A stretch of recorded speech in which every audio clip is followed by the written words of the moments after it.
नमस्कार साथियों, आप सभी का बहुत बहुत स्वागत है चाणक्य के YouTube चैनल पर। और आज की जो हमारी क्लास रहेगी, वीडियो रहेगी, इसके अंदर हम मेन रूप से बात करेंगे जो 12th पास स्टूडेंट्स हैं वो 12वीं के बाद क्या कर सकते हैं। अभी आपने देखा होगा कि 12वीं की ज्यादातर जो बोर्ड की परीक्षाएं हैं, बोर्ड के जो एग्जाम है, वो लगभग लगभग ज्यादातर बच्चों के खत्म होने वाले हैं। और इसके बाद आप कैसे गवर्नमेंट जॉब्स के अंदर कहाँ कहाँ पे अपनी जो सीट्स हैं उनको अवेल कर सकते हैं, कौन कौन सी ऐसी चीजें हैं जिनके अंदर आप सिर्फ 12th पास करके ही जा सकते हैं। यानी कि जो गवर्नमेंट जॉब्स होती हैं उनके अंदर एक एलिजिबिलिटी क्राइटेरिया होता है जिसको फुलफिल करना बहुत जरूरी होता है, यानी कि कौन लोग हैं जो उसके लायक होते हैं। तो उसके अंदर आप सभी को पता है कि 12th पास वाली बहुत सारी वैकेंसीज होती हैं, बहुत सारी गवर्नमेंट जॉब्स होती हैं। आज हम उसी के ऊपर बात करेंगे कि 12th पास करने के बाद आप कौन कौन सी जो सरकारी नौकरियां हैं उनके अंदर अपने आप को एनरोल कर सकते हैं, और इसी के साथ साथ कौन कौन सी कमीशन होती हैं, कितनी बार एग्जाम होते हैं, ये सारी बातें हम इसके अंदर देखें। तो इसी के साथ आज की जो वीडियो है उसे हम शुरू करते हैं। इसके अंदर सबसे पहली जो जॉब है उसके अंदर हम बात करेंगे कमीशन की, जो आपकी एसएससी। अब एसएससी के अंदर आपने सुना होगा एक काफी फेमस एग्जाम होता है जिसको हम किस नाम से जानते हैं, जिसको हम सीजीएल के नाम से जानते हैं, है ना। इसके अलावा एसएससी जो होती है ये बहुत सारे और भी एग्जाम लेती है। अब एसएससी के और भी जो एग्जाम्स होते हैं उनकी बात करें तो एक सबसे पहला जो एग्जाम जिसके अंदर सिर्फ 12th पास की क्वालिफिकेशन चाहिए वो होता है सीएचएसएल का, यानी कि combined higher secondary level exam. इसके अंदर आपने यदि 12th पास कर ली है तो आप इसका फॉर्म भर सकते हैं। अब 12th पास कर ली है तो 12th तक में इसमें जो खास तौर पे आपका सिलेबस होता है वो होता है 10वीं तक का ही। जो मैथ रीजनिंग वगैरह आती है वो ज्यादातर उनका जो लेवल होता है एग्जाम का वो 10वीं तक का ही होता है। इसके अंदर आपको जो पोस्ट मिलती है ज्यादातर वो मिलती है एलडीसी, यानी कि जो लोअर डिवीजन क्लर्क होते हैं। खास तौर पे जो जॉब्स होती हैं क्लर्क्स की आपने देखी होंगी, वो किसके थ्रू जाती हैं, वो जाती है आपकी सीएचएसएल के थ्रू, और उसका एलिजिबिलिटी क्राइटेरिया भी क्या होता है, वो होता है 12th पास का।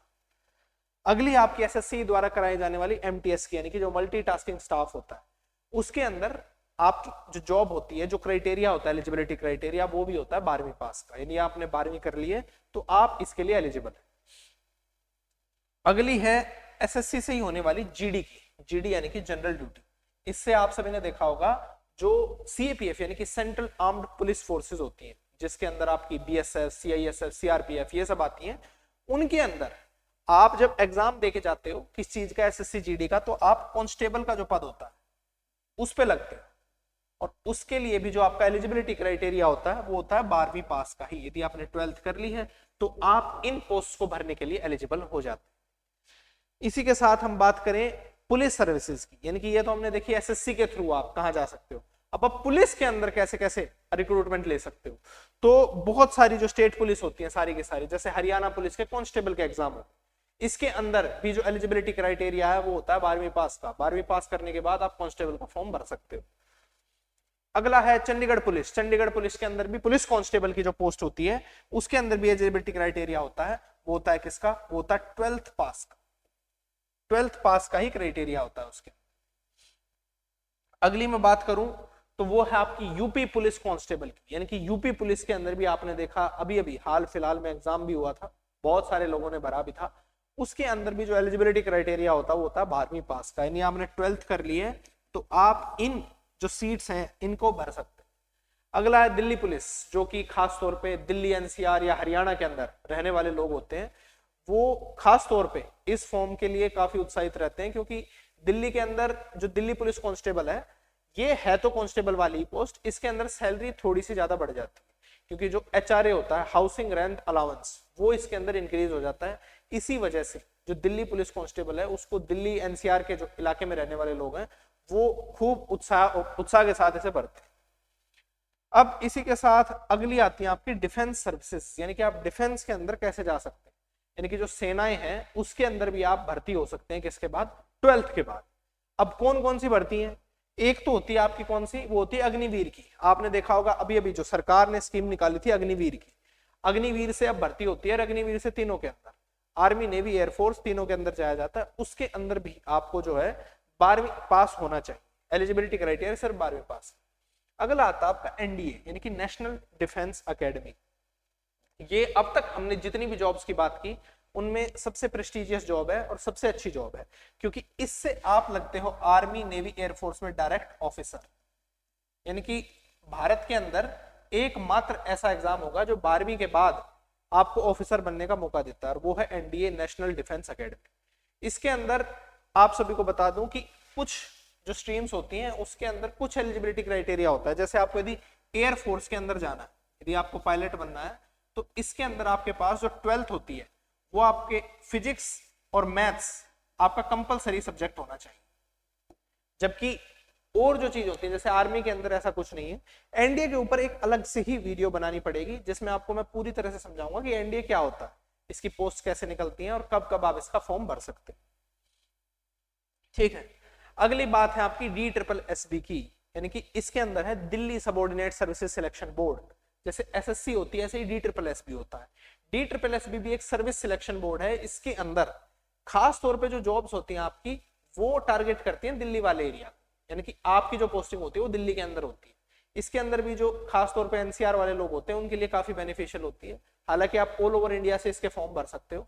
DSSB के अंदर फायदा आपको ये मिलता है कि दिल्ली के अंदर पोस्टिंग है तो आपको जो अलाउंस वगैरह मिलकर सैलरी होती है वो दूसरे स्टेट सर्विसेज के मुकाबले थोड़ी सी ज्यादा मिलती है।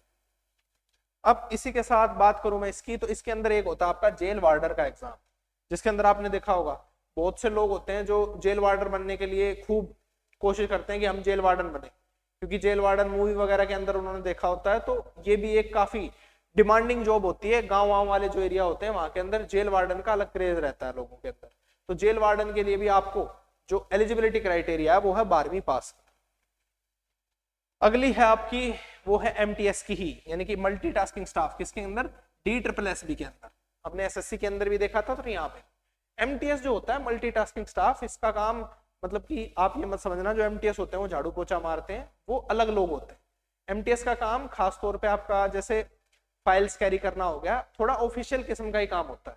ऐसा काम नहीं होता कि झाड़ू मारना कपड़ा मारना, ये MTS का काम नहीं रहता। कुछ लोगों को इसमें डाउट रहता है कि MTS वो तो नहीं है। अगला है जूनियर असिस्टेंट, और ये भी DSSB से ही लगते हैं, और इसके अंदर भी जो एलिजिबिलिटी क्राइटेरिया है वो है 12वीं पास का। यदि आपने 12th कर लिया तो आप इसके भी फॉर्म भर सकते हैं।